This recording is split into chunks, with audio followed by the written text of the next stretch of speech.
Shalom. Good evening. Shalom means peace in many languages, but in Hebrew it means peace. Good evening from my star in the galaxy, and good morning from your star in the galaxy. It feels like we're around the corner. Maybe we're rubbing shoulders together. Jeannie, I'm so happy you're joining me.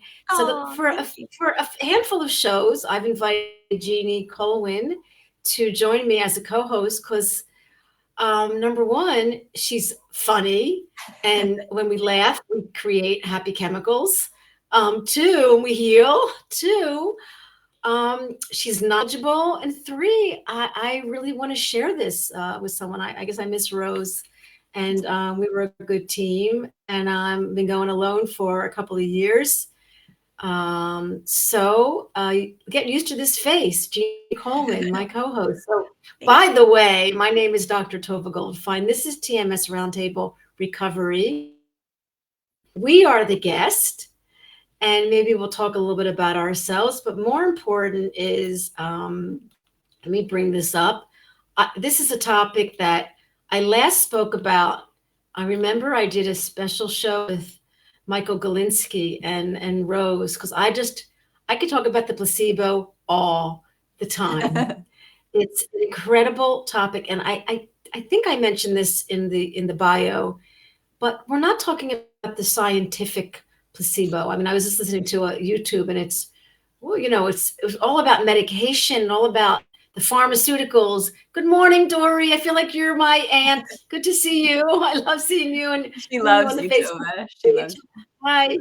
Um, so it is a very medical concept, but it started with the science and his book, The or the Placebo. He talks about the history, but from a different point of view. Our purpose in this broadcast is to talk about the relationship between your thoughts, your health, and how your thoughts can heal you and they can also harm you. And that's a placebo effect. Mhm. So what's your take on just the initial, like when I Yeah. called you and said, what do you think of this? And you were like, great. What's your take on Yeah. this, Gina? Yeah. Hi, everyone. I'm Jeannie. I'm from Los Angeles. Yeah, I think it's just so juicy because maybe you've heard of the placebo, maybe you've read Joe's book. I actually haven't even read this book, but I feel like when I talk to clients, they'll say, "Oh, that's Dr. Dispenza, and he talks about this." And you're like, I don't, I know his concepts, but I'm not like super dived in. But I think it all relates. It's all important, and I think with the thoughts, a thought over and over and over is a belief. And the belief is like super juicy too, because the belief might not be your belief. It's the doctor's belief. It's the practitioner. It's someone The else's belief. voice.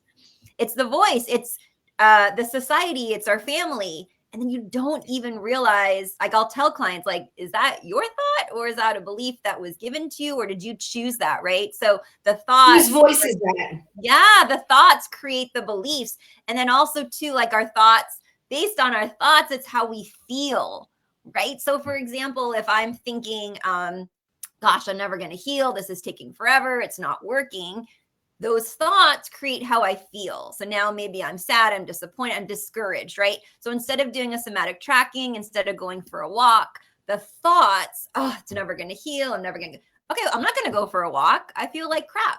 Or I don't want to do somatic tracking, I don't think I can heal. So the thoughts affect how we feel. And then what's so interesting is how we feel affects what we do and we don't do. So when we have the placebo, it's so important, like the thoughts. If I have the thought of like, okay, maybe today's a hard day, but linear isn't, healing isn't linear. I did great yesterday. Maybe I take up my evidence list. I'm still on the path to healing. Then maybe I'll give myself self-compassion, which is so important. Right. Maybe I'll take a walk. Right. And so this, Right. Well, what you're saying, Jeannie, or, can I interrupt? Can I interrupt? yes, Can we interrupt? Can we just, because yeah, people get just do upset. it. Anyway, it's sort of like a loving dialogue. So you're saying something so important, and each thing you're saying, understand that these thoughts are chemical. The feelings are chemical. compassion is chemical, belief is chemical.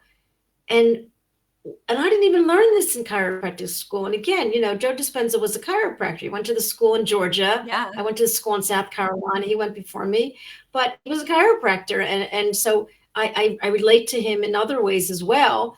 But what he talks about is not only the innate intelligence we have inside of us, which we learned in chiropractic school, we have this innate, like the body wants to be balanced. The body wants to be in homeostasis. But then what happens is, an injury comes in or a thought comes in, and we're like, none of us learned the power of your thoughts. We thought a thought is something so for us in this field, you and I are certified in neuroplasticity. So we've learned more about the power of your intentions. Yeah. And I just want to comment on what you said, footprints on our brain. And so we have to understand the power of our thoughts. And once we do that, you are the navigator. You are in control. Yeah. And you yourself,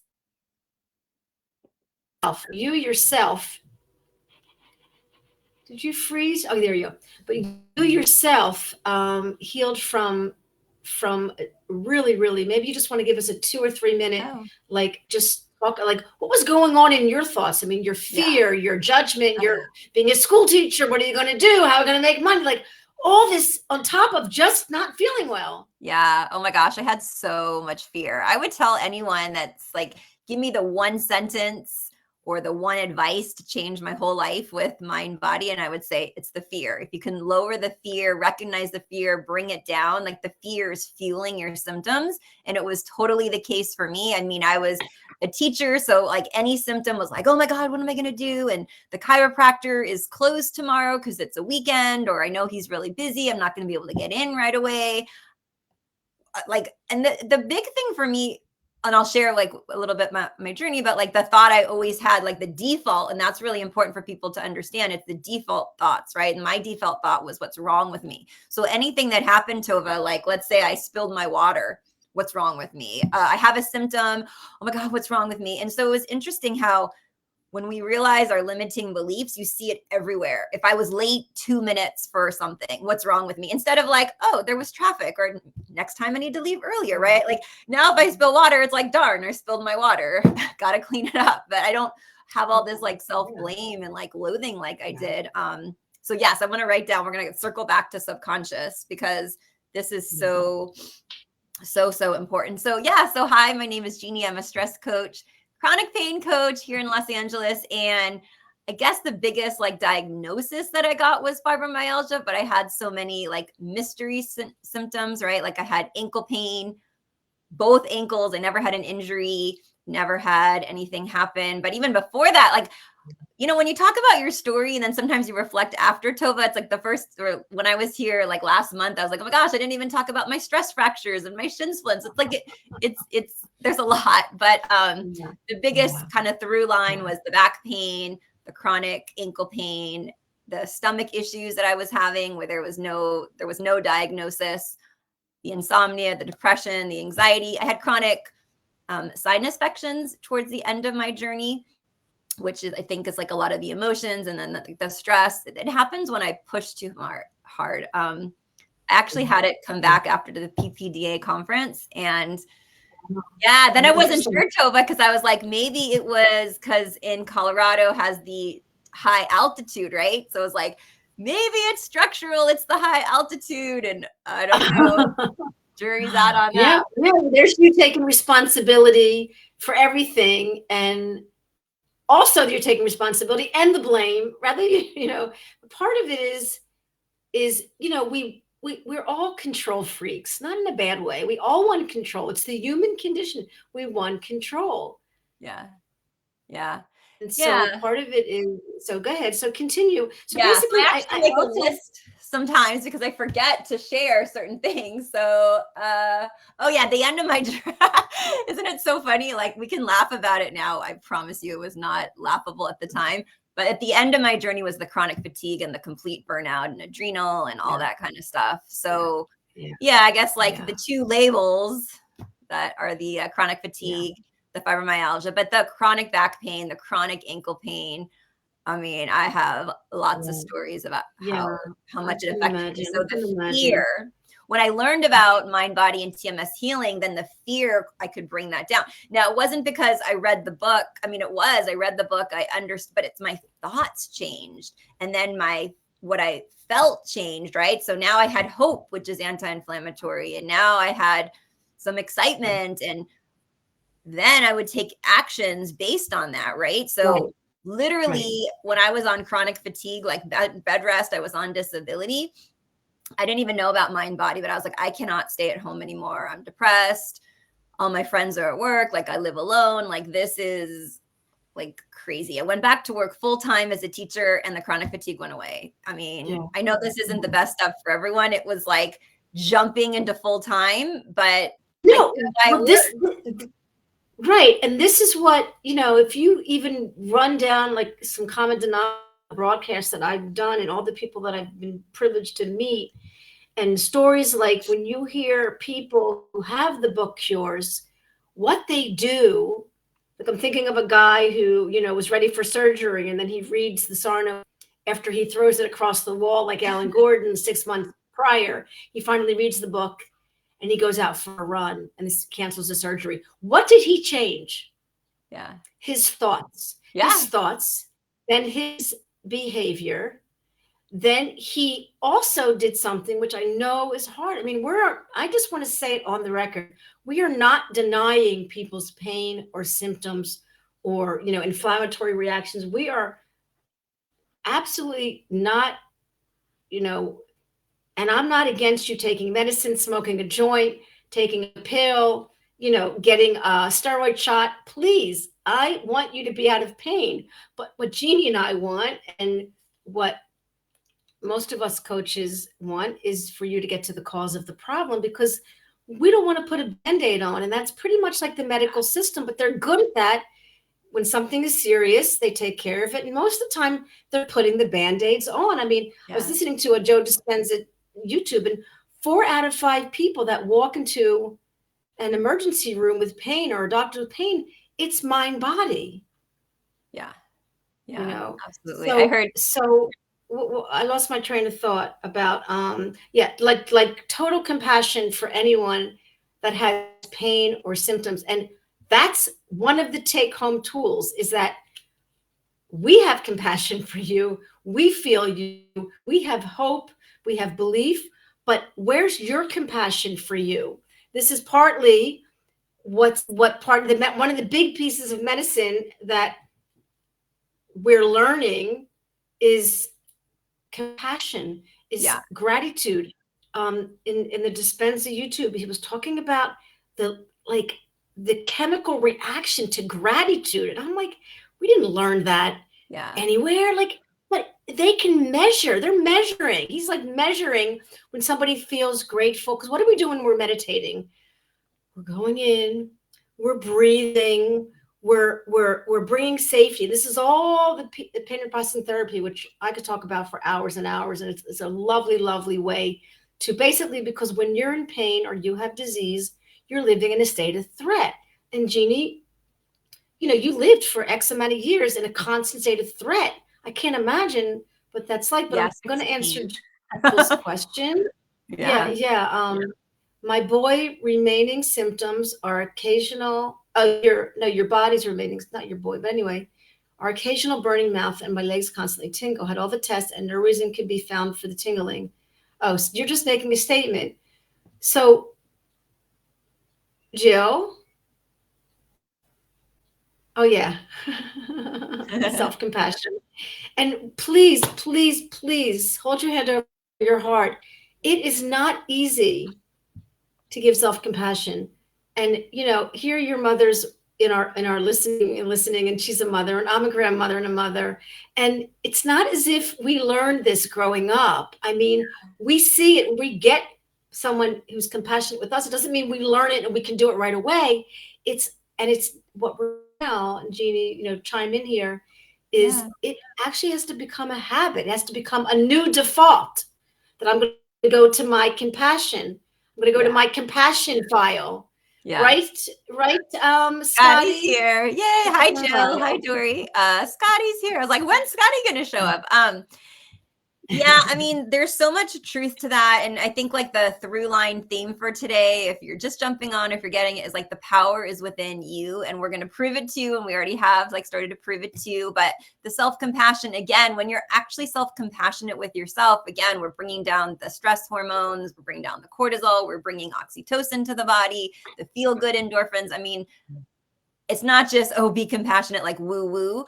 And I tell people this could be helpful. It's not our comfort zone to be compassionate with ourselves. I was a teacher for almost 2 decades. We don't teach self-compassion. So, I mean, look at me. I'm a credentialed, licensed, veteran, tenured teacher, right? We don't teach this. So if I'm not teaching it to you in the school, like nobody is.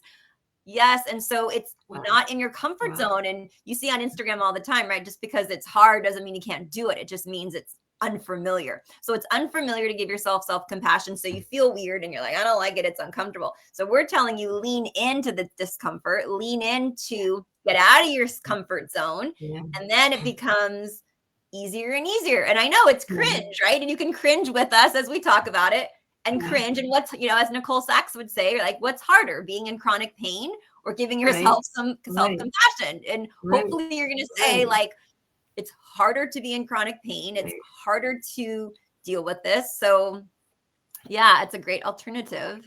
Yeah. Hi, Kim. Kim is in Brisbane.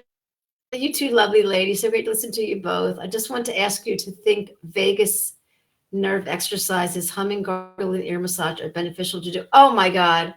Kim, you're just a coach waiting to like come out. Like, hello. This is that, but humming is a very, very important vagal nerve turning. And gargling, I wasn't sure about. Ear massage, I wouldn't doubt it for a minute. And guess what? If you believe it, that's basically what we're saying. If that's what works for you, this is not a science. We're not here to say black and white, this works, this doesn't work. There's placebo and there's nocebo, and there's your own personal, this is a positive, this is a what Joe Dispenza will call elevated emotions, and there's emotions that don't elevate you. Anger's important. We're not telling you not to be angry. Fear is important. Fear. Here's something interesting. Take home this. Take your fear and channel it. First of all, there's false fears and real fears. If you're under threat, you're under threat. But mostly they're false fears. And you can channel it. It's fuel. You can use it to serve you. Yeah. Because basically it's triggering your amygdala to put you in fight or flight. So I wanted to go back to the thoughts thing, and please chime in if you guys have any questions out there. And I'm going to let you talk in a minute, Jeannie, but I wanted to say something about the thoughts. I happen to really the Byron Katie work, which in 2 weeks, Jean and I are going to be back with Dr. Hanscom talking about repetitive intrusive thoughts, which is his new book is about repetitive intrusive thoughts. But I think Hanscom's book is going to be like a Byron Katie kind of thing, where you have to look at your thoughts, which are coming in at 1,000 or 2,000, a minute. 1,000 of them are negative, and 999 of them are repetitive. Yep. So you're going to have to understand the lizard brain. Yeah. But here's what I want to say. You get to question your thoughts. You get to say, hey, is this true? Is this working for me? Who would I be? And what would my life be like if I didn't have this thought? And what if I turn this thought around? Think about that. It's very powerful. It's all the same, coming from the same source of this work. So think about I'm not going to say you can control your thoughts. I never say that. But in a way you can. In a way you can respond to them. And that is a certain kind of control. And then we're back to like the placebo, which is all about your thoughts. So what do you say, girl? Yeah, I tell clients that this is going to be a good one. And hi, Carrie. Carrie's here. I tell clients like you can't control your thoughts because you have 65,000 of them a day, right? So if I was like, okay, Tovah, control your thoughts, 65,000. I had dreams about this. I don't know why. I've had like 5 dreams about Kim Kardashians and the Kardashians, and like we're friends. I don't watch her like shows. I don't engage, like I don't follow her on Instagram. Why is she showing up in my dreams? So like I can't control like my dreams or my thoughts, right? So I say you can't control them, but you can be in charge. And so you can be in charge. And the reason you have negative thoughts is to protect you, because if you're a cave woman and you're going out and drink, the berries, you're going to be negative. Tovah, if we're related, it's like, Tovah, don't eat. Nope, that's a bad berry. That's a bad berry. Don't go too close to the cliff. It's good to be programmed from an evolutionary survival of negative thoughts. It's to keep you safe, to your point, right? But we totally can be in charge. I tell clients like thoughts are not facts, right? They're not facts. They're just thoughts, which is why Nicole Sachs in her beautiful work with like Journal Speak says, you hate your kid right now? Great. Journal it. Like you're human, right? Like, because you're not a bad mom if one day you don't want to be a mom. So yeah, I get like really excited about like the thought work, and the thoughts, like we said, have so much power, and sometimes they're not helpful. Sometimes they're not true, like you said with like Byron Katie's work. But what do we do when a thought was actually true? So in my instance, when I was on disability on my couch, not even, there are times where my parents would go to the grocery store. This was like kind of before you could get everything online. It's like my parents are going to the grocery store. I'm single. It's like all these thoughts were true. I can't go to the grocery store. I'm not working. And I would just flood myself with these thoughts. And I remember my coach said, she goes, "That's helpful." And it like seriously changed my life, because I was really becoming victim to my thoughts because they were all true. Right. 100% true. 100% true that I'm on disability right now. Right. So we're not defying or rebelling or conflicting. And so now it's not like, first of all, you can change your thought, you can question it, you can change it around, you can turn it around. But you can also, but what is the book called? Loving What Is. Yeah. It's about pure, unbelievable, so chemical acceptance and awareness. Yeah. And that puts you into parasympathetic nervous system. Wow. I'm not going to fight this. So it's loving what is. And so almost like what we were talking about, can you love the part of you don't like? Can you love that? It's just like chronic pain, Tovah. Like, can you be indifferent with the chronic pain, right? It's like, let's just take back pain. You have the back pain. Can you be indifferent? Can you accept it? That's exactly with our thoughts. We're like, that's a thought, not true or not helpful. And it's just a thought, and we don't like fuse with it. We don't take it on. And it's like exactly what you said. It's thoughts can be a TMS symptom, in my opinion, because how we respond to it. It's not that you have the thought. It's not that you have the pain. It's how you respond, right? Right. And compassion, you having compassion to what you were going through was such a big part of your healing. It's like an awareness. Awareness is chemical. Awareness is love. Love is awareness. It's like this is a calming. So we're back to the vagal nerve. We're back to the parasympathetic. And I wanted to say something really important. Okay, Carrie, because this is part of what I wanted to respond to you and dialogue with you, is that isn't many times when we fear something, it's because it's new, we're insecure, we're having doubts, we don't believe in ourselves. So how many times have you found yourself being motivated by your fear? Okay, so you're scared to speak in front of the class. So you go and you do it. People are scared to flight. So they practice jumping off a chair. Like, we've all experienced leaning into our fears. We've all experienced discomfort. And even in Joe's book, he talks about, going out of the box. And one of our fellow coaches has this great therapy. It's called Out of the Box. Miriam, she's from Greece, Virgin Island. So part of it is in answer to your question, to channel fear, first of all, to understand it. Is it a false fear? Is it a real fear? Are you threatened? Are you really threatened? Can we be threatened? Here's my answer.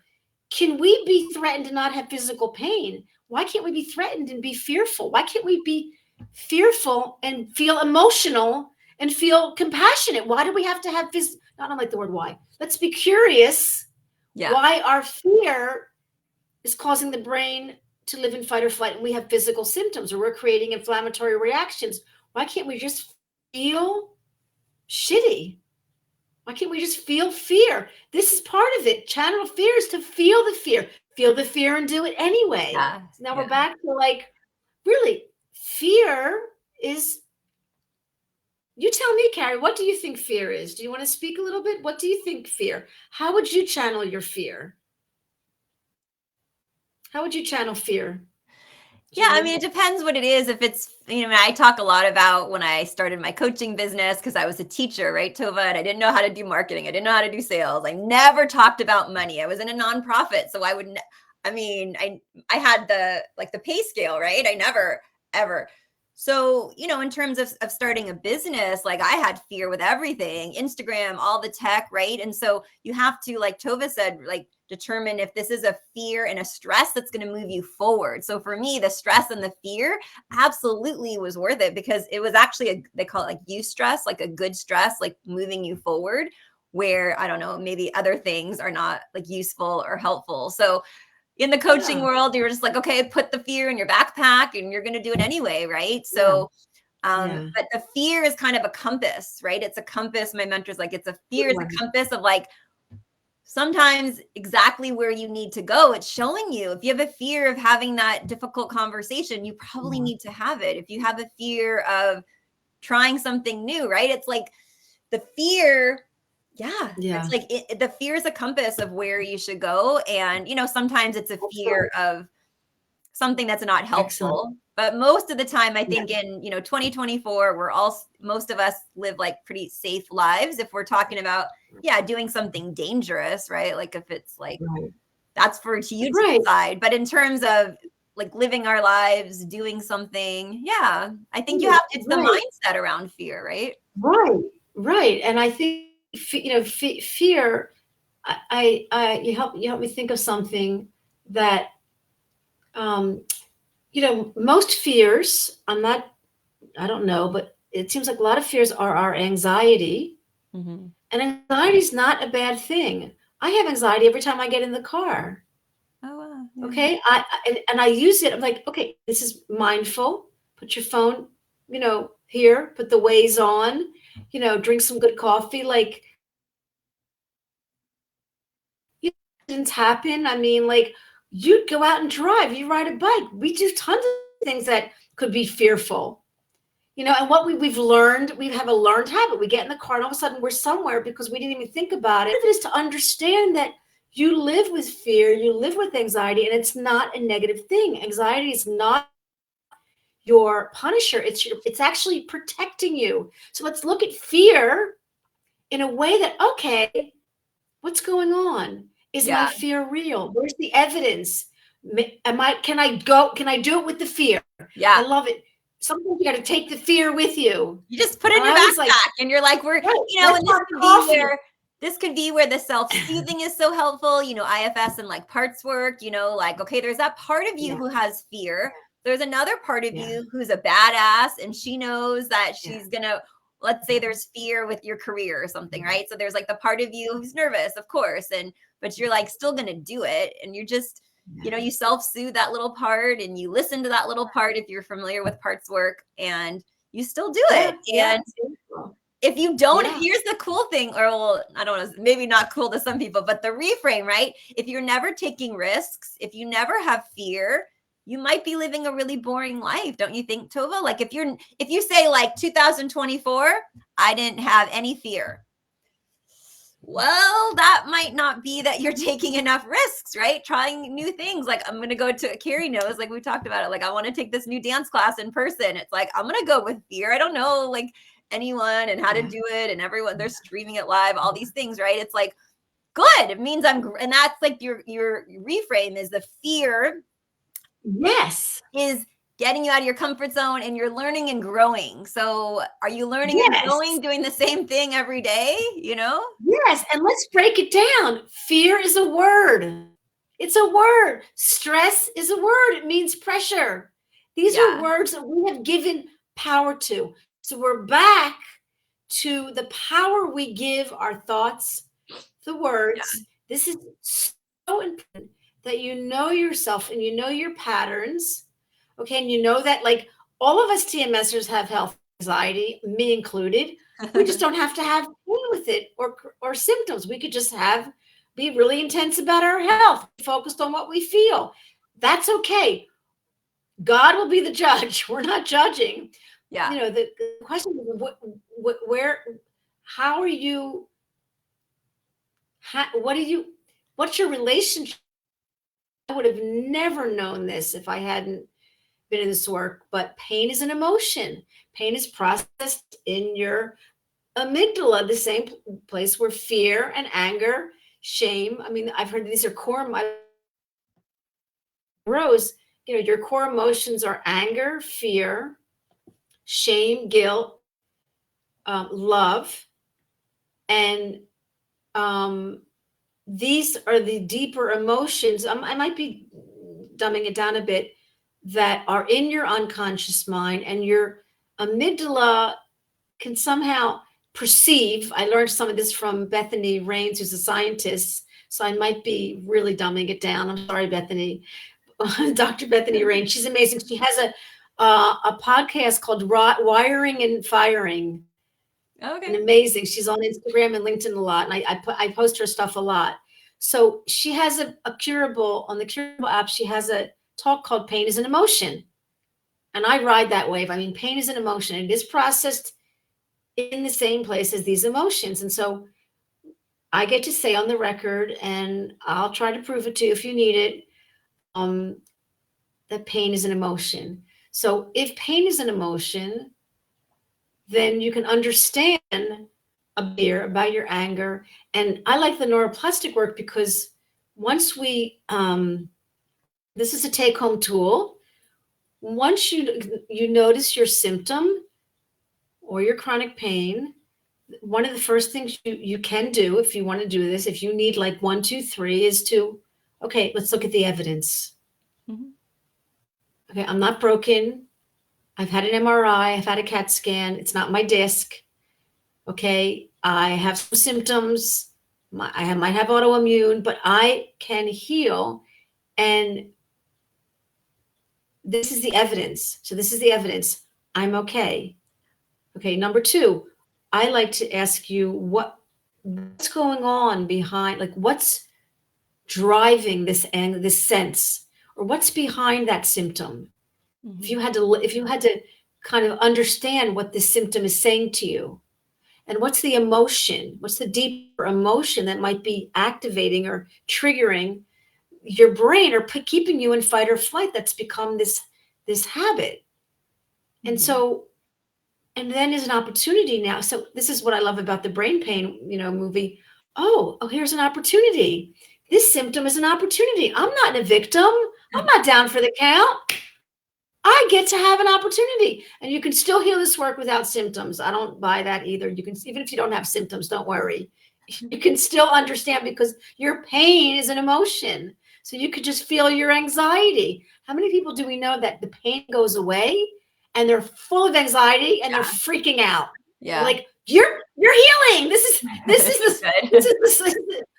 that's another topic. So, and then what you do with the emotion, once you acknowledge it, and once you sort of, okay, I'm sad, I'm fearful, I'm triggered.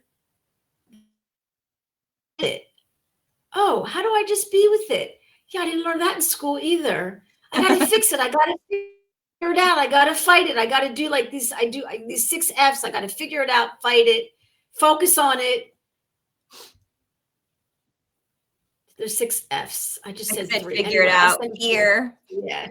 Yeah. Fear it. Figure it out. I can never remember all of them. Fix it. I got to fix it. Oh yeah, we're the best fixers. We are amazing. you guys, me included, Jeannie included, we're part of this gang. We are absolute doers. We don't know how to be. We have to learn it.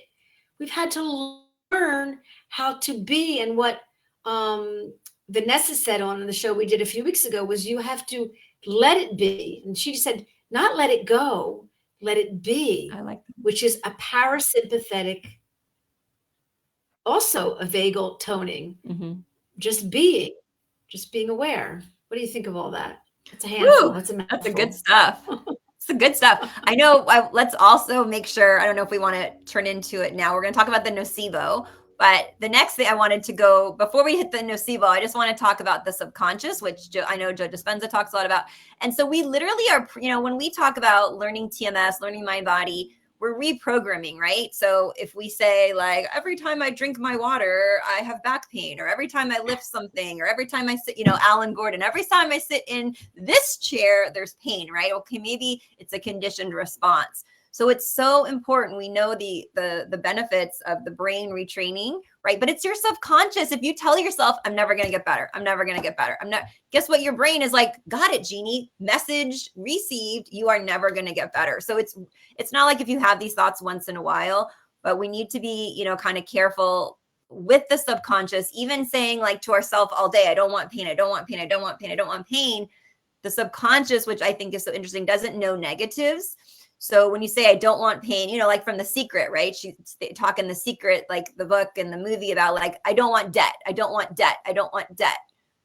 Okay. Instead of saying like, I don't want debt. I don't want debt. You're like, okay, I want new streams of income and new clients and a new job or abundance. You focus on what you want, not what you don't want. So this is really powerful with TMS work. And it's, like law of attraction 101, right? You focus on what you want. So I want like healing. I want good sleep. I want more energy. I want 100% recovery. For focus on what you want. If you just sit here like, I don't want this, burning mouth pain. I don't want this, this stomach stuff. It's like your brain is responding. So I just want to like the subconscious, we could do a whole show just on that. But yeah, be compassionate that you're fearful that it may not go away. And it's fearful. So you're like, I don't want it, as if and so be aware of that may be your habitual, MO, that you can change that. And part of it is the journaling. Like, I can live happily with this burning mouth.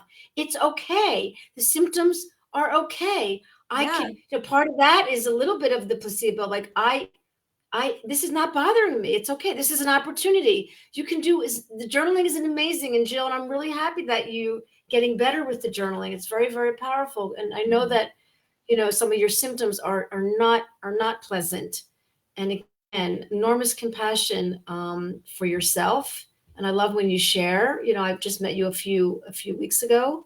So go ahead, continue, Jeannie. I just wanted to chime in there. Yeah. So just the subconscious. Yeah. I mean, even if a friend or something, like I have a friend and they're like, F me, right? Like, something bad happens, they forget their key. Oh, F me. And I'm like, just saying that politically, I'm not going to say the bad word, but you guys can imagine, right? So it's like, no, don't say. And I tell them like, say, F, like, oh, F this, but not F me. Like, why do you tell your subconscious? So it's like little things. It's so insidious. Like I had a client, every time she made a mistake or, oh, I'm so stupid. I'm so stupid. It's like you're programming your brain, like how I was. What's wrong with me? When I ask my brain, when you ask your subconscious a question, it's going to look for the answer for you.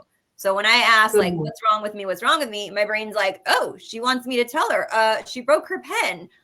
She forgot to buy milk at the store. Like it's going to give me why are you so stupid? What's wrong with you? X, Y, and Z. So we can use the subconscious. I use the subconscious a lot. I had the symptom after the PPDA. Is it from the high altitude, which totally could be. So I'm like asking myself, what am I not wanting to feel right now? Okay, like what could this be? Okay, the pain is a distraction. So if this is mind body, like what am I not wanting to feel? What is it it's protecting? And I just ask. And that's the cool thing about your subconscious. It's going to go to work for me. You're going to be in the shower, maybe in like a week or like in a month. You're going to be on your bicycle. You're not going to be sitting here journaling about it most likely. And it's going to come with the answer. So like harnessing the subconscious, which fits into like the placebo, Beautiful. It all comes together. Yeah. So Yeah, so be careful with what Yeah. you say. Like, Yeah. even with healing, people come and they're like, "Oh, I know this is going to take a long journey." I'm like, "Why?" "Oh, because I see on the recovery stories, it's well, if you believe it's going to take a long time, it will." Mhm. So it's very Mhm. powerful. Yeah. Yeah, and I'm just quoting some things I read. Again, I might be, dumbing it down, and it needs to be discussed more scientifically. But they say in the research that the unconscious mind is the body, Yeah. and so if the body's expressing, have a relationship with it, and part of it is you cannot heal a body you hate. I know you feel that the body's punishing you. I understand that you feel like the body's against you, and part of it, love. I promote the movie Love Heals. It was a phenomenal movie with Bruce Lipton and Dave Hanscom. And actually, the star was looking at one of Rose and I's TMS Roundtable. So I'm in the credits because she was looking on her phone, and she ended up contacting Danny Fagan, and then she saw my show and whatever. It's an amazing movie called Love Heals. I can send you a link. It's like $10. And why that is so important is because we could look beautiful, we could have great hair, we could have great nails, we could do everything for our outside, but if we don't love ourselves, the body will keep the score, the body will respond. And you're like, I love myself, doc. And I'm like, your body's expressing, saying that you don't. Yeah. Is maybe we're back to like I'm scared, I'm like, relationship with our body. And uh, a road from our conscious mind to our unconscious mind. So I ask you people who are listening, share with us or write in your journals what's going on between your unconscious mind and conscious mind. And if my goal with clients, I talk about this on the broadcast, is that if you know what's going on in your unconscious mind, if you're aware of your emotions, whether they're fear, anger, shame, whatever they're at, wherever the pendulum is, your awareness, which is chemical, will be your healing medicine, because you will never be surprised. There won't be like, why am I feeling this way? They'll be like, oh, I guess I have this, or I guess I have this. There'll be this response. This will be this healing, ebbs and flows, ebbs and flow. And you won't be like this. So there'll be this relationship between your conscious mind and unconscious mind. There'll be this knowing and awareness and acceptance and love. And I guess you call this, the healing journey. Yeah. Yeah, it's the healing journey. It's like the journey back to yourself, right? And that is the mind body. And I hated my body. I absolutely hated my body. And not from kind of like the outside, right? Like how Tova said, like I wasn't like, oh, I hate my arms, but it's not functioning. I lost a lot of weight when this happened and I'm already thin. It was not a good look. So, I'm like looking, not well, and I can't wear clothes because everything hurts. So I can't wear like anything tight, any, bras. There was your focus. There was your focus. Yeah. And so the healing journey with this is really like the mind body and that connection again, right? So you can absolutely hate your body and be surprised that you can come back, and it's never too late, and nothing's wrong with you if you're like, I hate my body. And maybe it's not about love first. Sometimes it's just acceptance, or it's just being proud of what you're able to do. Anyway, that's a longer conversation, but No, yeah. Do you want to kind of? Jeannie, let's what do you want to talk about? Oh, I just want to make sure that before we wrap up, that we just talk about what nocebo is for people that maybe don't know. Yeah. Yes. Do you want me to start with that, or do you want to start? Yeah, I want to talk about well, I think we touched it, but let's just give it the title it deserves. That, first of all, if your thoughts can make you sick, then your thoughts can make you well. Yeah. This is the power. Remember that your thoughts have made you sick. This has been proven over and over again. And you don't have to read the Dispenza work. I mean, Jeannie, I love it. I Yeah, I filled haven't into it even a read lot. it. I'm spending my life breaking the habit of being myself. It's not that I don't like myself, but I need to evolve in many ways as Tova. And so breaking the habit of being ourself is part of the, some of the Joe's work. But the point is, if these thoughts can hurt you, then they can help you. This is the power we have. And so the nocebo is what you've talked about, is the default. It's like, what's wrong with me? It's like my health anxiety is a big, huge nocebo, as opposed to, oh, I'm sensitive about my health. I'm aware of my health. I focus a lot on what I feel. Okay, you're a conscientious person. You're a sensitive person. OCD people are sensitive people. I don't even use that word. I like throw it out in the garbage. You are a sensitive person. You're a thoughtful person. You're a kind person. So you think a lot. Who doesn't? Yeah. So that's my take. What do you think about the nocebo? Yeah, I think the nocebo is like when we have negative expectations or beliefs, right? And then our symptom, so it's going to take a long time to heal. Nobody with this autoimmune gets better, even if it's not true, but it's like what you choose to focus on. But I really want to highlight that, unfortunately, in Western society, there's a lot of nocebo from doctors and practitioners and well-meaning, individuals.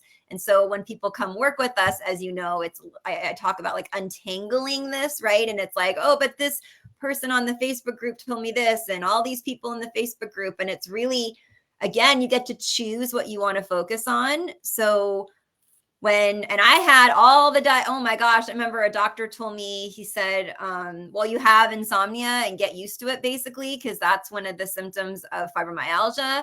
Like literally, like, well, that's a symptom. So you're going to literally that's just going to have to get used to it. Right. And absolutely, and then as we age too, I'll just bring this up, women, perimenopause, menopause, what are we told about that? And what are we told about everything?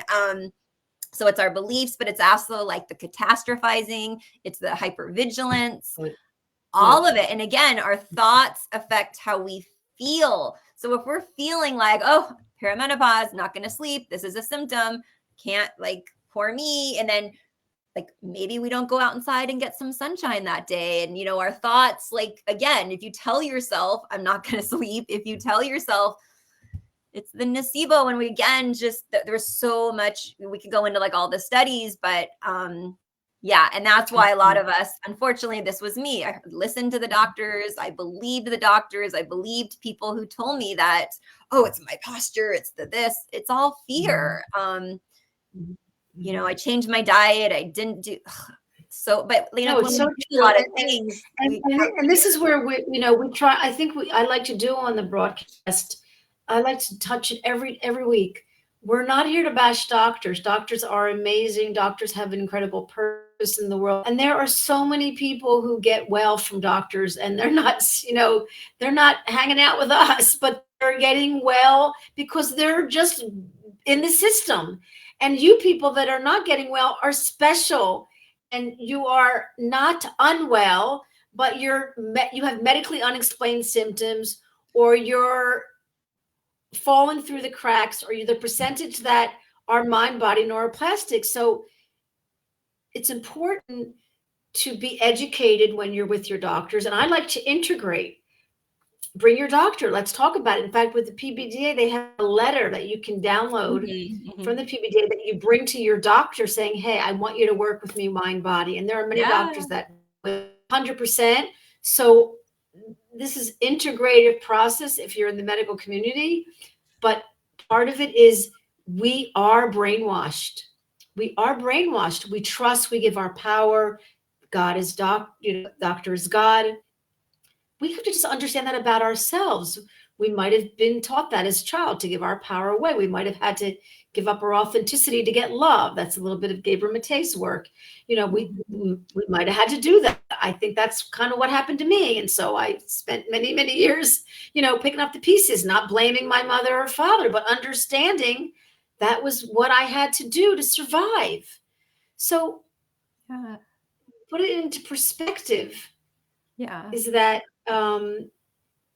you will hear from your doctor something, and how about the people that they get better from their doctor and then they don't feel well, then they don't improve. So part of it is the anger at the doctor and all that. But let's come back to the you, to your thoughts, to the negative thoughts that can be the nocebo, to the positive thoughts that can be the placebo, and the power, your superpower. How about that your symptom and pain is your superpower? And this is like, yeah, doc, woo woo, woo woo. And so this could be the name of our show. Let's have coffee with your fear and talk about woo woo. Yeah. I was gonna say something too. Oh, sorry. Go ahead. Please. Oh, yeah. No, please stay. Okay. Yeah. No, but in a good aspect too, like Tovah was saying with great doctors and great practitioners who support you. But to this end, I mean, they show with a coach or a therapist, it's less about. Okay, so let's just be honest. In our community, a lot of us are like, what's the right next decision or what's my next step? And it has to be perfect. And it has to be like the perfect coach, the perfect program, the perfect therapist. I want to help you kind of like lower the stakes. We know that 50% of your healing, recovery, whatever you want to call it, is based on the relationship you have with this person, if you trust them and if you believe in them. So I always tell like people, I know it's like, oh my God, who am I going to hire? And it's like, let's lower the stakes. If it's not me, it does not have to be me, but find someone that you believe is confident, that like knows what they're doing, that believes in your healing, and you believe that. So that's it. So like 50%, and they say that with, a therapist, if you don't trust your therapist, you don't really like them, maybe you don't have confidence in them, it's going to really hinder your healing. And so in a positive way, it's less about there is no perfect.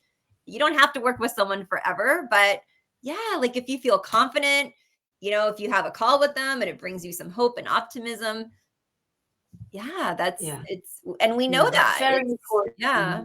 I think every therapist that you work with, every person you talk to, they're like in your journey. Mm-hmm. They for you. And I always say like they got you to here. Yeah. And so I'm sure that it's frustrating. There was something on Facebook today where a guy was saying that he's frustrated because he's plateauing. He got like he said, he got incredibly better and now he's plateauing. And why? And as anyone relates to that? And I'm like, wow, like first of all, you got better. Second of all, the plateau is part of the journey. And I think this is where we're like, wait a minute, and it's Alan Gordon's work where it's like, what's your not your conditioned response, your outcome independence. Like, so you're plateauing. That could be healing. It's a different kind of healing. Yeah, it could be some deeper work that needs to be done. I'll just say, because I've had quite a few people come to me with the plateau. Yeah. Let's get you all the way better. So a couple of things, like the way I see it, not every coach, but I know you believe people can 100% heal. So if you've plateaued, don't stop. There's an invitation there of, outcome independence, but there could be some deeper, typically what's missing, not always because we don't know this person, but like typically it's the deeper emotional work. Wouldn't you say, Tovah? Like for all of us, like Jeannie and I are doing it all the time. I mean, I don't think she's even talking to me about her day, and she kind of knows my day. We're all human. We have this condition. I'm quoting Michael Galinsky. We have this condition. It's called being human. And I think that's another level of acceptance and love and compassion. And you know what? You have choices. If you want to evolve and change, once you can accept and be aware of who you are, you can evolve. You don't have to be, you can, change habits. This is a habit. Neuroplasticity is a habit. Wiring and firing is a habit. You're not stuck. Yeah, you're not broken. You have enormous opportunities. So I'm going to each leave with our listeners something that they can take home. And Jeannie, you can think of I'm going to talk a little for a minute or two about mental rehearsing, because I love that he calls it that. It's in this Dispenza book, the Placebo. But wouldn't you think mental rehearsing is also visualization, imagining, visualization? Yeah, best case scenario, maybe, right? Yeah, and like the way he describes it in the book, and we've talked a lot about this in lots of coaches do this, and a lot of the maybe nervous system regulating does this, but yourself feeling better? Or what if you visualized yourself getting better at feeling? What if you visualized yourself of course you can visualize yourself being pain-free, but I'm just being moderate and I'm being like loving and compassionate. You know, um, what Gordon calls, rated. I want you to jump out and go do a marathon. I want you to go run around the block. If you want to go do a marathon, go ahead. I mean, you can, have that sports mind and just go for it. But what if you can imagine yourself being loving and compassionate? What if you can mentally rehearse yourself doing something you're fearful and see that, oh, that's that fear that I take along with me. Okay, fear, let's go and do it together. Like, what would that be like? The visualization and the imagination, the law of attraction, which is also another incredible tool. And it's so scientific, law of attraction. It is so chemical. So mental rehearsing, it's called. It's in Joe Dispenza's book, and it's a wonderful tool. You can use a psychological tool. And I'm leaving that with you. And what do you want to share with our listeners before we wrap it up? Yeah, I think find some way to bring yourself out of the sympathetic nervous system to the parasympathetic. So I would say if it's a walk, and this was a good one. I think this Joe Dispenza, I heard it like somewhere because I've heard him speak, like as you're walking, like every step I take, I'm closer to my recovery. I'm like walking into my healing, like every step, right, is a step in the right direction, kind of that vibe. So if it's a yoga class, if it's stretching, I mean, I tell people I just lie on the floor sometimes, Tovah. Like, what's your evidence-based, tool? I lie on the floor. It just feels really grounding for me. Like, what are you doing? Are you doing breath? No, I just lie on the floor. So go get some sun, find something to get you out of the sympathetic nervous system. And I'll let you be the guide on that. And maybe it's breathing, and maybe it's just, or go do something fun, right? Joy and laughter, again, is so healing to the body. So right. Well, let's talk for a few minutes about meditation, which, of course, Joe meditated and literally his bones healed, his nervous system healed, his muscles healed with scar tissue, but they healed because scar tissue doesn't cause pain, which is, don't worry about. But he used meditation and he began to study it, how meditation is visualization. Meditation is mental rehearsing. Meditation is coming into your parasympathetic. And so let's recommend meditation. It's not easy. This is not easy. Doing it, not easy. But who says that easy is not easy is hard? Who decides to label it? It is what it is. It is what it is. It's not so comfortable. It can become a habit, and it's something that we need to do. I've been exercising for 40 years. I don't like it. I don't love it. I can't wait to get. I do it because I want to age well. I don't like pain and I don't want to be fat. Like, okay, like this is not something you have to love. It's something that your body needs, and it will become a habit. It will become comfortable, and you'll fold into it saying, oh, that's the place that I don't love, but I got to go do it. It's called discipline. It's called commitment. It's called whatever you want. We're giving you like the round and out. So I love that we can all have meditative moments. We can have mindful moments. We're not talking about going to the mountain and crossing your legs in lotus position. We're talking about mindfulness, awareness. We're talking about compassion. We're back. It's all under the same umbrella. It's so beautiful. There's so much connection to everything we've talked about tonight. I think we absolutely followed a thread that felt like we got lost. I think we absolutely came back to where we started. What do you think about meditation? Yeah, I think the intention breathing meditation. Do you know when you breathe deeply, a diaphragmatic breath, do you know that you create cannabis, opioids, you create antidepressant, you can create anti-inflammatory medicine just by deeply breathing. Yeah, and you can You detoxify open up. toxins too. Yeah. I mean, come on, we are a pharmacy. Yeah. Talk about you being the doctor, you being the placebo. Yeah. Jeannie and I are just messengers. We're Yeah. just along the road here to support you in owning your power, seeing your pain and your symptoms, keeping the faith, getting up and falling down, getting up with a bloody nose, and getting up. I mean, that's called life, right, Kim? Right, Jill? We're not selling you anything. We're just inviting you to join us in our healing journey. Yeah. What do you think? Yeah, and that's the through line. I said at the beginning of this call when we talked before, right? That this call, if someone said, what did they talk about? We would be like, the power is within you. You are your placebo, but more maybe like maybe placebo is too scientific for some people, or that, you know, right? Like, oh, that's medical maybe, but you have the power of your thoughts, your beliefs. And, you know, I could talk and talk for ages about the breath. So maybe we'll do that another time. That'll be a whole topic. No, the right? breath and meditation and the literal, like, I have resistance most times I meditate. I've been, most times, and I still do it. Like, and you know that I procrastinate. I'm like, I should take a shower. I should. Right. I love it. Come on, bring it on.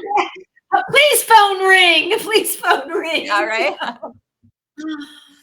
Listen, you know, it's like I call it being naked with your clothes on. You got to be one with yourself. You got to know yourself. You got to love all the parts of you with like the IFS. So Jeannie Kulwin, I love hanging out with you. I mean, we are opposite side of the world, and I love hanging out with you. We didn't plan to wear like these beautiful fall look colors. At the synchronicity, right? Yeah, beautiful fall colors, which it's fall in the US on the East Coast. It's kind of a winter fall here. What's the weather like with you? I mean, I love it. It's winter, I guess, but winter light because I'm LA, so it's not too bad. Is it cold? Is it cold in LA now? It's cold for me. Eddie Lidenstein, you know, always is like, I'll like put things on Facebook, and he's like, "Are you kidding? Why are you wearing that big jacket?" We always like laugh about it, but it's cold for us. Right. Yeah, West Coast. Right. So it's really nice that you all visited us, and this will be recorded and up on my YouTube channel, which is like number 250, like 6 or something, and it's so wonderful, Jeannie. I'm so grateful. People are like, I watch your broadcast and I remember this and I remember that, and people are commenting, and I just feel like, you know, thank God for social media. I have a love-hate relationship with it. It's amazing, you know, and it's work, and I'm not even so good at Instagram. You're much better than me, but this will be up on the YouTube channel. And for anyone out there, you can ask us a question. Jeannie can chime into my YouTube. I can send her the question. We are available. I give complimentary consults. Jeannie does discovery calls. You know, we're here to assist you to getting on your journey and to stay on it, because it's a journey. Yeah, my calls are complimentary too, just in case anyone wasn't sure. But amazing. Wonderful. Well, thank you so much for having me, Tovah. So much love, and rooting you guys on. Bye, everyone. Okay, see you next week. All the best. Blessings. Sending blessings. 1 second. I think we're off. Yeah. 1 second.